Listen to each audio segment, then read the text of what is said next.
Hi everyone, welcome back to the channel.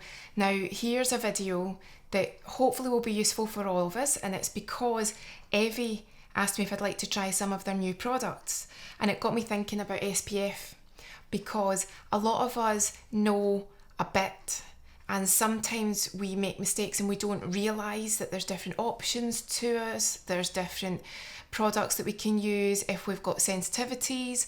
And because this brand is launching in the UK, I thought it would be really interesting to use Evy for us to chat about SPF and just about some of the basics that we might have taken for granted or we might not even know. So very simply put, let's have a chat about SPF and let's see just how much we know versus what we should know to make sure we protect our skin in the sun. So, in Scotland this week, and actually in the full UK, it has been absolutely beautiful. I think the top temperature yesterday for us was 31 degrees, and that's unheard of. So with that comes the obvious, and it is, are you protecting your skin?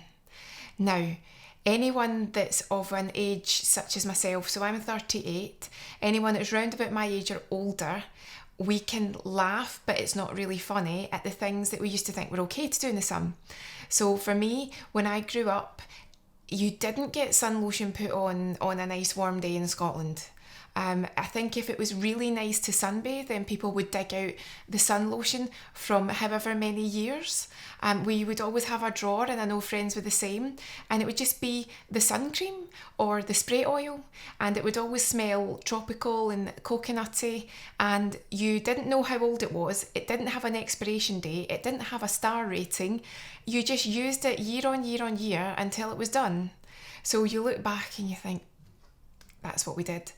Before my time, people used to lie in the sun and they would use tin foil to reflect to get a good tan, butter, oil, all these things now, and we all know why, and thankfully that's not something I ever did, but it's crazy to think that 20, 40, 60 years ago, we just didn't think about what we were doing to our skin, and when we weren't protecting it, we just thought if you had a tan, then you had generated enough melanin that you didn't have to worry about it because, oh, I tan easily, I'm fine, I tan easy.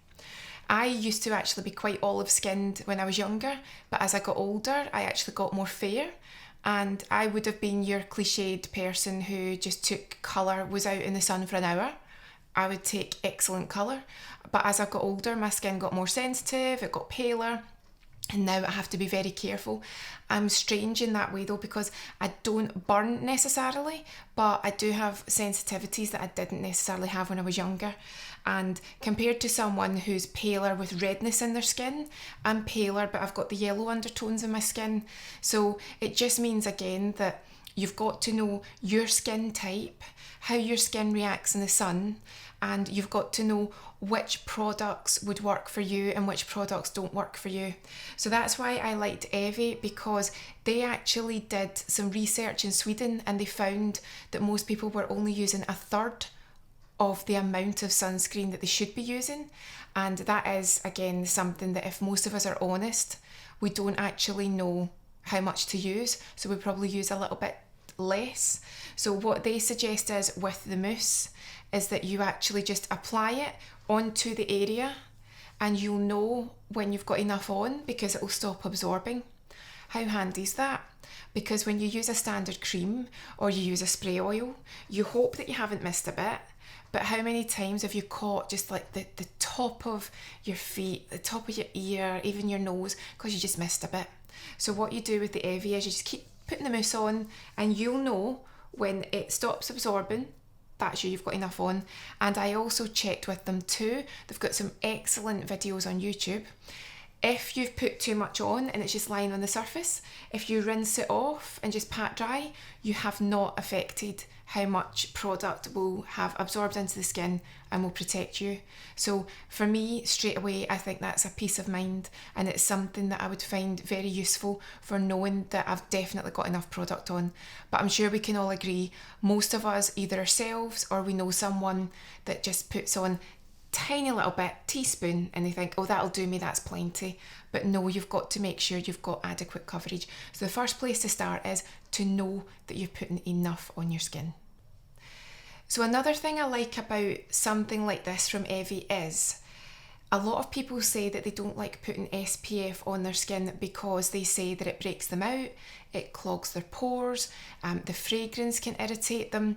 It's not just the face. Sometimes people say they really don't like putting sun protection on the chest or the back because they feel that what they gain from the SPF, they actually have a nightmare with breakouts, and they can actually get papules and pustules, which is basically spots and acne, because the product has irritated their skin. So I like the fact that this is allergy tested, perfume free, dermatology tested. I think it's good to know that there's a product out there that is for skins that need protection, but they also don't need the strong, really potent ingredients that can maybe protect them in one sense but break them out or irritate them in the other. So this is also suitable for eczema, dermatitis, even psoriasis. So how often do you have a product that is essential for your SPF protection but also is suitable for all these skins? Normally you're on the hunt for something that doesn't irritate your eczema, for something that doesn't irritate your dermatitis or your psoriasis. So again, it's so handy that you're able to find a product that doesn't have the perfumes and the fragrances in it but is also allergy tested. So I found that really useful. Now just trying a little bit just to try on my skin. So this is obviously too little, but it's just to let you see, and we've also got a wee demo on the model too. So it's nice and light here, and all I would do is just start to apply it on my skin. Now I actually know some people that use SPF daily as their chosen moisturiser, and I don't think there's any harm there, because what you're actually doing is just getting into the habit, because these are moisturising as well, but if you're using an SPF, you're getting into the habit of protecting your skin day in, day out.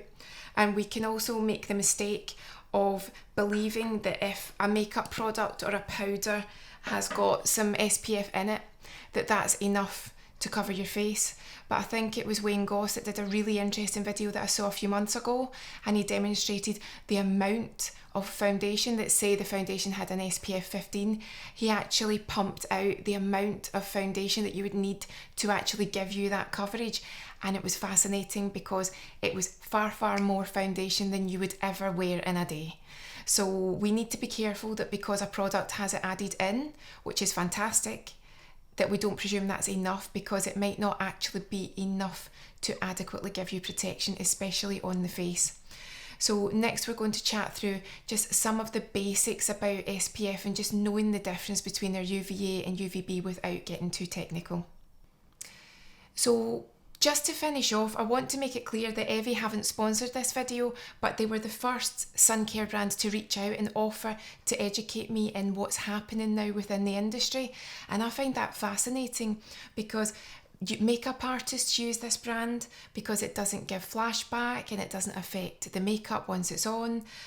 If you're doing makeups for a wedding party or someone's looking for recommendations, babies can use it from 6 months upwards.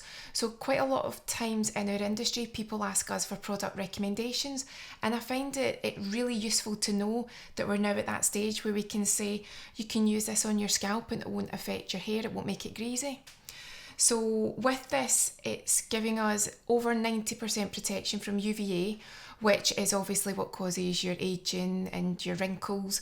And again, that's quite unusual. It's also something with UVA that is in daylight, so it's there all the time. So again, like I was saying, with friends that use this, they use sun creams as a daily moisturiser. That's a really clever idea when you think about it, because you're giving yourself that daily protection. But overall, what we need to remember is we need to take into account our skin, our lifestyle, and what we want the SPF for. So the general thought is, with your SPF, it's about how much UVB you're filtering out. So the higher the SPF, the less UVB gets through to your skin. So SPF 10 filters out a 10th, all the way up to SPF 50 filters out a 50th. So you've got to make sure that you're choosing the correct SPF for your lifestyle and what you're using it for. So if you're going to perspire a lot, if you're going to be in the water a lot, you might need your top-ups. You've got about 6 hours plus coverage, but again, that all depends on where you're using it and why. So that's our basic chat about SPF. I found it so interesting, and thanks again, Evie, because you have actually pointed out a lot that I didn't know that was happening within the industry, and I find that really encouraging for any of us as well that have sensitive skin. So thank you to Evie, and as always, please leave me any comments if you'd like to know anything or you'd like to share some insights with me, and don't forget to like and subscribe.